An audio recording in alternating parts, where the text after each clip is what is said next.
Yang penting jangan dulu bicara zakat, produktif dulu umat Islam, kuasai cuan, kuasai uang. Uang itu ada di mana? Kata Rasulullah, di tijaroh, di perniagaan. Makanya orang Cina sekarang ingin menguasai dunia harus menguasai perdagangan. Amerika juga kewalahan jeung Cina mah. Dan sekarang Arab Saudi berdekatan dengan Cina.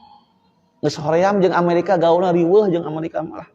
Akhirnya dengan Cina. Makanya di Saudi, di Haramain, semua produk itu Cina. Bus, geus Cina kabeh, kereta puguh. Ya. Sampai kalau kita umroh, busna Cina atau Hyundai, Kia, Korea Selatan. Ke pasar Jeddah, di pasar di Makkah, di Madinah, kain, tudung, tasbih buatan Cina. Mana buatan Majalayana? Tapi di Haramain, Bu.